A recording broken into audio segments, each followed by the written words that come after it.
नमस्कार साथियों, स्वागत है आप सभी का अंकित इंस्पायर्स इंडिया पर। मैं हूं अंकित अवस्थी। आप हैं मेरे साथ में एक ऐसी घटना का जिक्र करने के लिए जो कि फिलहाल भारत की राजनीति में और चुनावों में उबाल लाई हुई है। जी हां साथियों, कर्नाटका के अंदर इलेक्शन के एक और चरण का मतदान बाकी है, लेकिन उससे पहले कर्नाटका के अंदर एक ऐसी घटना सरफेस हुई है जिससे जिसने भी सुना है वो एकदम शॉक है, स्तब्ध है। लगभग 2929 से अधिक कुछ ऐसे वीडियोस मार्केट में वायरल हुए हैं जिसमें एक सीट का प्रत्याशी जिसका नाम है प्रज्वल रेवन्ना, वो अश्लील हरकत करते हुए दिखाई दिया है। ऐसी तस्वीरें वायरल होने के बाद से कर्नाटका की सियासत में तो उबाल आया ही है, संपूर्ण भारत की सियासत में कैसे उबाल आया है और किस प्रकार से वर्तमान में सत्तारूढ़ एनडीए गठबंधन और अपोजिशन की पार्टी एक दूसरे के ऊपर आरोप प्रत्यारोप के दौर से गुजर रही हैं, और साथ ही साथ जिस पार्टी के नेता का इस मामले में जिक्र है उसका बीजेपी से क्या संबंध है, आज के सेशन में विस्तार पूर्वक वर्णन करने वाले हैं। तो चलिए डिटेल में समझते हैं। आज जिसके बारे में बात होने वाली है उसका नाम है प्रज्वल रेवन्ना, जो कि आपको तस्वीरों में दिख रहे हैं। ये एमपी हैं हसन सीट से। हसन कर्नाटका के अंदर है, वहां से ये एमपी हैं। देखिए, कर्नाटका के अंदर 28 एमपी निर्वाचित किए जाते हैं, मेंबर ऑफ पार्लियामेंट निर्वाचित किए जाते हैं, और यहां पर 2 चरणों में चुनाव हो रहा है। एक चरण यहां का निकल चुका है 26 अप्रैल को और दूसरा चरण है 7 मई को। 26 अप्रैल को और 7 मई को यहां पर 14 सीट, 26 अप्रैल को और 7 मई को 14 सीट पर इलेक्शन होना है। 7 मई को भी इलेक्शन होना है, यानी कि सेकंड फेज का मतदान। अगर लोकसभा के हिसाब से बात करें तो थर्ड फेज में इनके यहां की बाकी बची हुई 14 सीटों पर मतदान हो रहा है। कुल मिलाकर 28 लोकसभा की सीटें हैं, उनमें से पहले 14 सीटों पर 26 तारीख को और दूसरी वाली पर 7 तारीख को इलेक्शन होना है। प्रज्वल रेवन्ना जिस सीट से कंटेस्ट कर रहे हैं यह हसन नामक सीट है, जिस पर 26 अप्रैल को इलेक्शन हो चुका है। 26 अप्रैल को इलेक्शन हो चुका है और 26 अप्रैल के इस इलेक्शन में यह प्रज्वल रेवन्ना एक पार्टी जिसका नाम है जेडीएस, इस पार्टी से प्रत्याशी थे। जेडीएस पार्टी का एनडीए में क्या रोल है वो समझ लीजिए। नेशनल डेमोक्रेटिक अलायंस, जिसमें बीजेपी बड़ी पार्टी है, एनडीए के साथ, एनडीए में बीजेपी के साथ जेडीएस का अलायंस है, यानी गठबंधन है। जैसे इंडिया अलायंस के अंदर कांग्रेस के साथ में और जो आम आदमी पार्टी जुड़ी हुई है, चाहे समाजवादी पार्टी जुड़ी हुई है, ठीक इसी प्रकार से एनडीए के अंदर बीजेपी के साथ जेडीएस जुड़ी हुई है। जेडीएस को कर्नाटका की इन 28 सीटों में से 3 सीटें चुनाव लड़ने के लिए दी गई हैं। जो 3 सीटें चुनाव लड़ने के लिए दी गई हैं उनमें से एक सीट हसन है, और उस हसन पर प्रज्वल रेवन्ना जेडीएस की तरफ से प्रत्याशी हैं।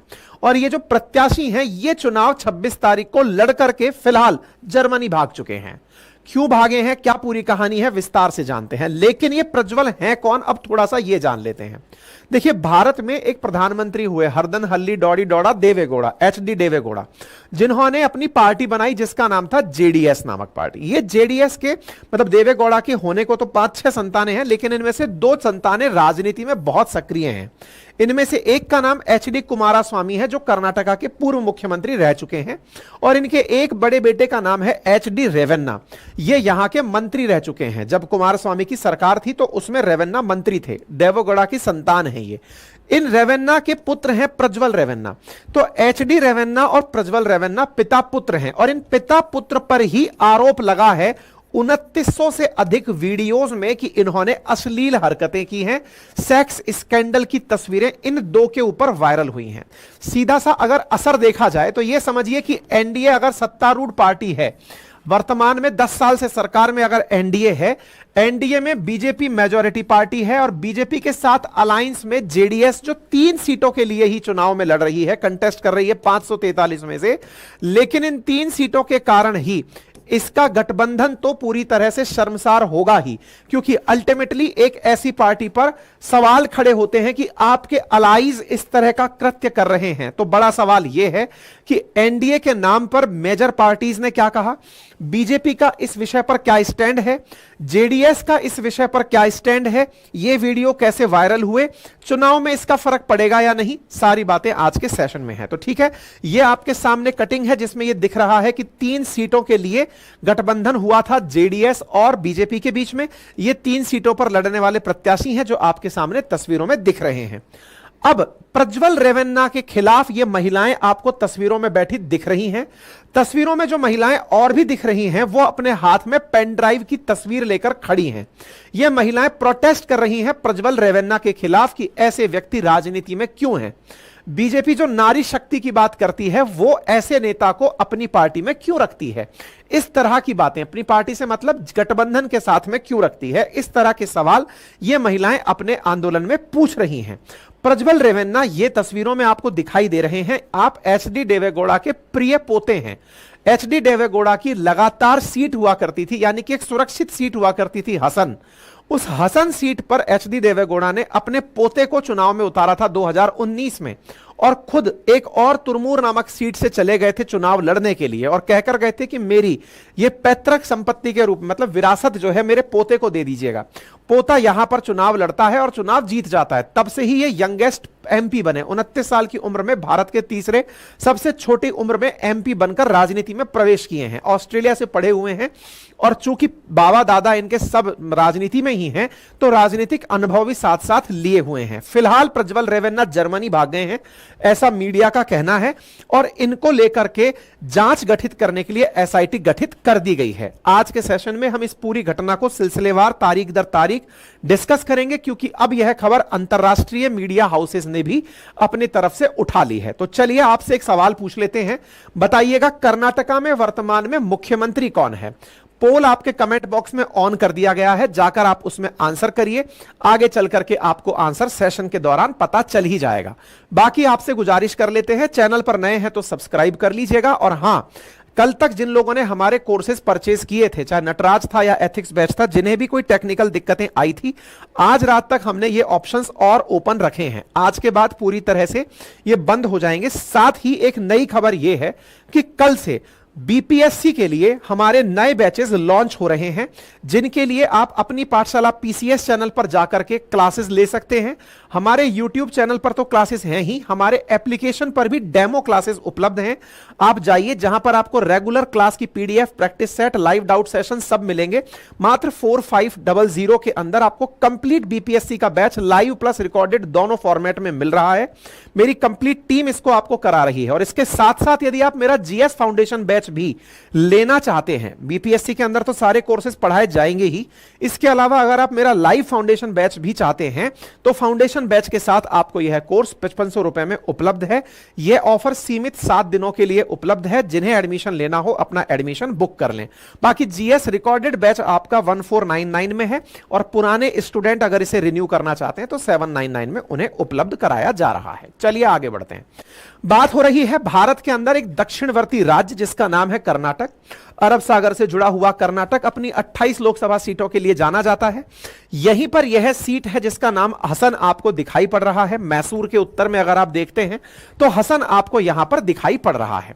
साथियों, कर्नाटका का अगर डेमोग्राफिक डिस्कशन किया जाए तो यहां पर मेजॉरिटी हिंदू हैं, और यहां पर धर्म के आधार पर और साथ ही साथ यहां पर जो रीजनल पार्टीज हैं वो अपने अपने और प्रॉपर इश्यूज को लेकर चुनावों में उतरती हैं। वर्तमान में यहां पर सत्तारूढ़ पार्टी कांग्रेस है, जो विधानसभा के अंदर मेजॉरिटी के साथ में सरकार बनाई हुई है।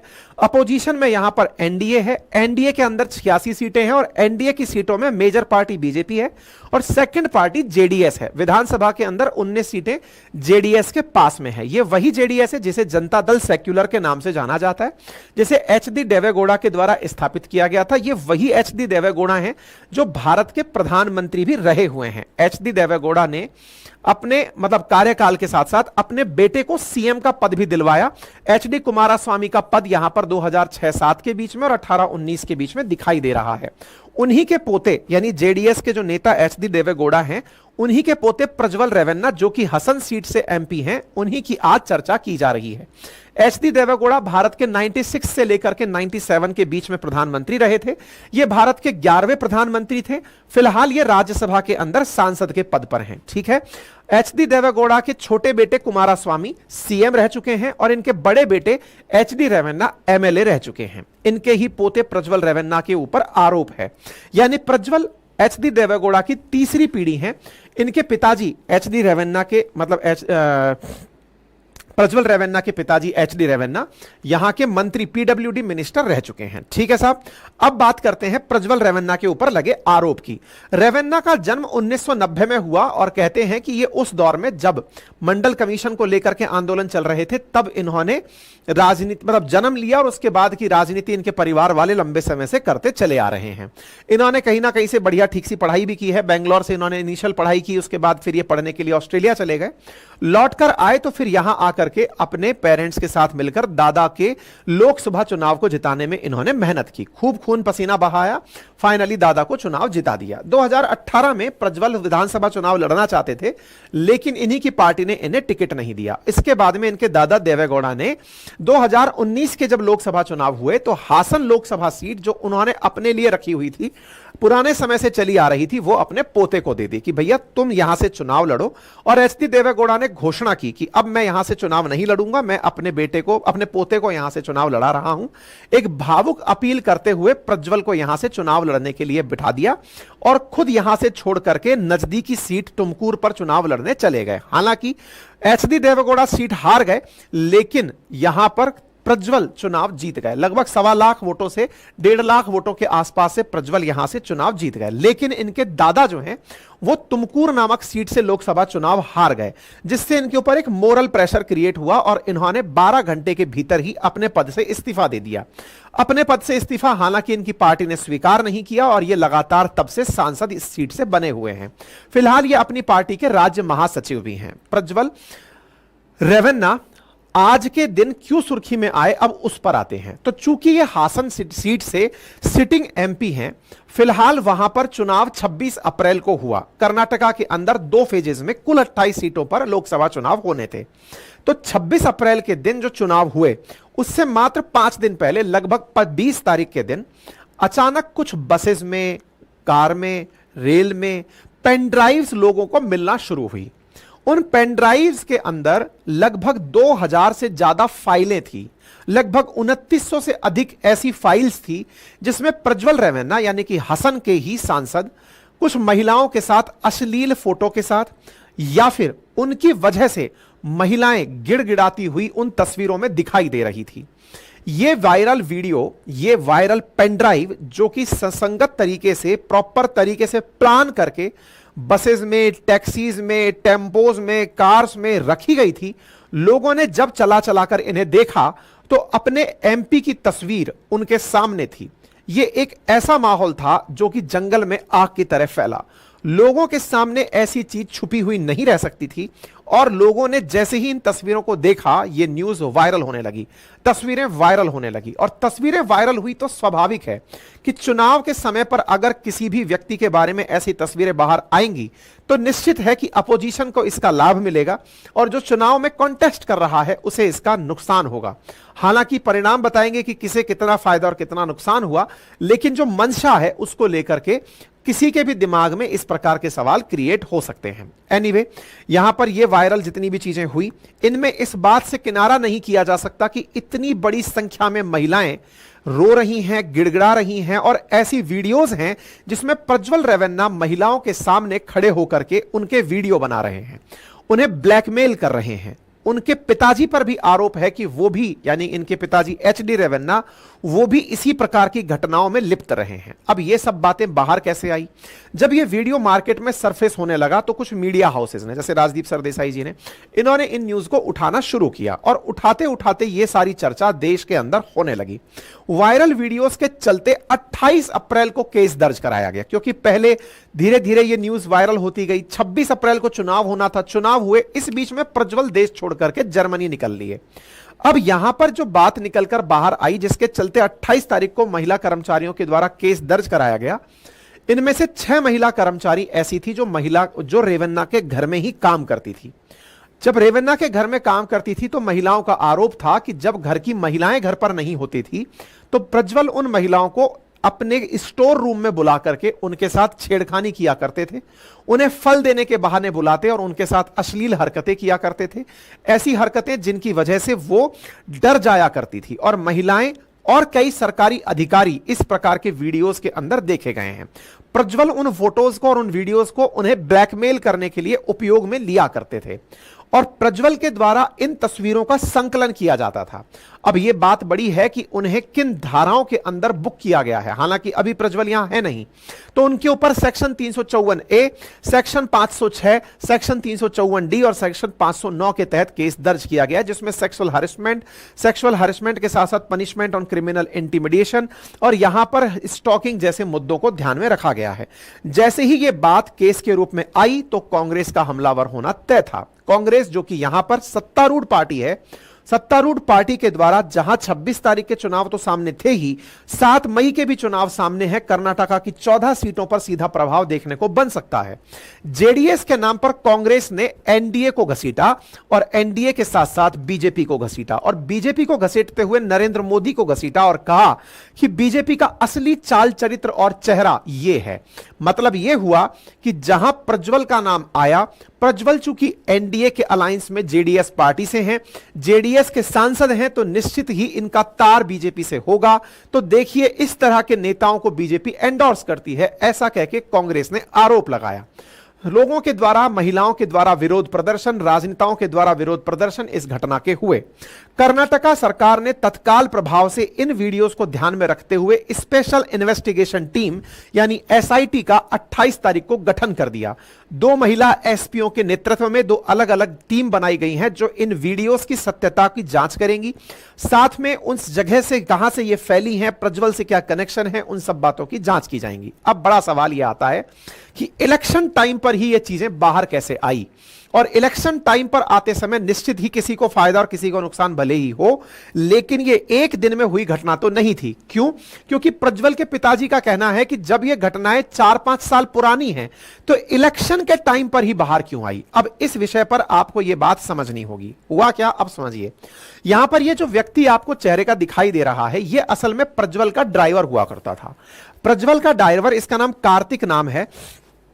यह ड्राइवर इनके साथ में लगभग 15-16 साल से काम कर रहा था।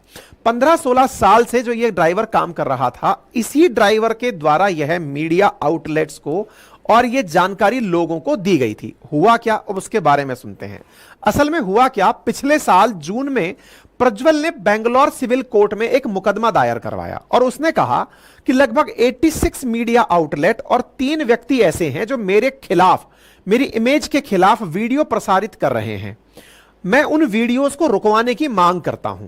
कोर्ट ने आदेश दिया और इन वीडियोस को 2 जून 2023 को प्रसारित होने से रोक दिया। प्रज्वल ने कहा कि चूंकि यह मेरी इमेज को खराब करने के लिए कुछ वीडियोस प्रसारित करने का कुछ लोग काम कर रहे हैं, कोर्ट से जब तक उनकी सत्यता प्रमाणित नहीं हो जाती उन्हें रोकने का आग्रह किया जाता है। ठीक है साहब। ऐसी स्थिति में 3 व्यक्तियों के खिलाफ जब प्रज्वल ने अपनी तरफ से शिकायत पहले ही कर रखी थी, यानी 2 जून को ही पहले से ही मुकदमा कोर्ट में था, तो उसके बावजूद भी 2024 में ये वीडियोस कैसे बाहर आ गए, ये अपने आप में एक जांच का विषय है। इसीलिए इन 3 लोगों को भी पार्टी बनाया गया है। ठीक है ना। इन 3 में से एक प्रज्वल का पूर्व ड्राइवर है। अब ये पूर्व ड्राइवर की कहानी को थोड़ा सा समझ लेते हैं। असल में ड्राइवर के बारे में कहा जा रहा है कि यह ड्राइवर मार्च 2023 में ही प्रज्वल का काम करना छोड़ा था, और काम करना जब छोड़ा था तो इस प्रज्वल के ड्राइवर के प्रति प्रज्वल का जो स्नेह था वो नेक्स्ट लेवल था। यह परिवार के सदस्य के तरह ही प्रज्वल के साथ रहा करता था। इसके पास प्रज्वल के मोबाइल का, इलेक्ट्रॉनिक डिवाइसेस का, घर का पूरा एक्सेस था। परिवार के सदस्य की तरह ही ड्राइवर रहा करता था। अब इसी ड्राइवर ने अपनी तरफ से जब नौकरी छोड़ी, क्योंकि इसकी प्रज्वल के साथ किसी बात को लेकर अनबन हो गई, यह नौकरी छोड़ने के बाद कर्नाटका के एक बीजेपी के नेता हैं जिनका नाम है देवराजे गौड़ा, उनके पास दिसंबर में पहुंचा एक चिट्ठी लेकर के। और जब चिट्ठी लेकर पहुंचा तो उसने कर्नाटका बीजेपी अध्यक्ष बीवाई विजयेंद्र और गृह मंत्री अमित शाह को एक चिट्ठी दिखाई। इसमें हुआ क्या, अब इसको ऐसे समझिए कि यह ड्राइवर पहुंचा देवराजे गौड़ा के पास। देवराजे गौड़ा ने फिर एक चिट्ठी लिखी। किनको लिखी? बीजेपी के अध्यक्ष को और गृह मंत्री अमित शाह को। और उसमें लिखा कि साहब, मेरे पास में प्रज्वल के ड्राइवर की तरफ से कुछ वीडियोस प्राप्त हुए हैं। एक पेन ड्राइव प्राप्त हुआ है जो कथित तौर पर रेवन्ना ने ही, यानी प्रज्वल रेवन्ना ने ही शूट किए हैं। इनमें कुछ महिलाओं के खिलाफ आपत्तिजनक वीडियो हैं, जिससे यह पता चलता है कि यह सेक्सुअल एक्टिविटी से रिलेट किया जा सकता है। ऐसी स्थिति में देवराजे गौड़ा ने अमित शाह जी को और सीनियर लीडरशिप को एक सीक्रेट लेटर लिखा और कहा, ये तब की बातें हैं जब अलायंस नहीं हुआ था, ये तब की बातें हैं जब हसन सीट से बीजेपी ने या फिर जेडीएस ने प्रज्वल को उम्मीदवार नहीं बनाया था, यानी कि 2023 के पहले की बातें हैं ये, है ना। जब ये मतलब 2023 की बातें, दिसंबर के आसपास ये चिट्ठियां भेजी गई हैं, तो इसकी तारीख भी अगर आप देखें तो दिसंबर 2023 की हैं, यानी चुनाव से काफी पहले की बातें हैं। इसमें इन्होंने ये साफ मेंशन किया था कि प्रज्वल से कुछ ऐसी वोटरोज या फिर प्रज्वल के ड्राइवर से कुछ ऐसी चीजें मिली हैं जिनकी वजह से हसन सीट के उम्मीदवार पर ऐसे आरोप लग सकते हैं जिससे कि नारी शक्ति के प्रति हमारा जो रवैया है वो सवालों के घेरे में खड़ा हो सकता है।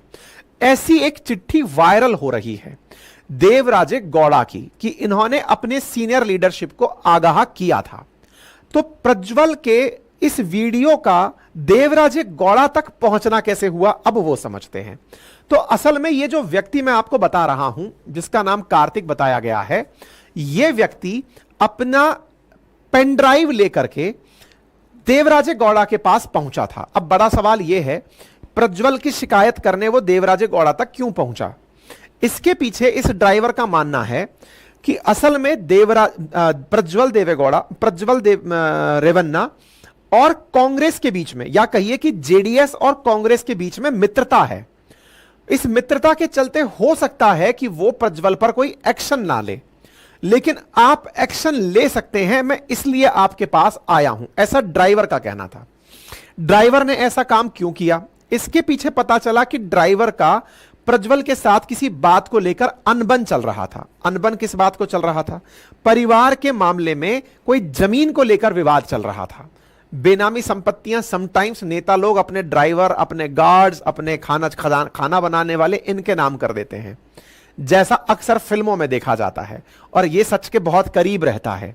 उसके संभव है कि इन लोगों के बीच में किसी चीज को लेकर ऐसी खटपट हुई हो। इस खटपट के चलते यह व्यक्ति बार्गेन करने देवराजे गौड़ा के पास पहुंच गया। देवराजे का कहना है, यानी बीजेपी नेता का कहना है, कि यह ड्राइवर इस वीडियो की फाइल को हो सकता है कि कांग्रेस की जब सरकार बनी तो वो डीके शिव कुमार और उनके भाई डीके सुरेश को भी दे आया होगा। इसी कारण से यह वीडियो चुनाव के समय कांग्रेस ने हो सकता है रखवा दिया हो।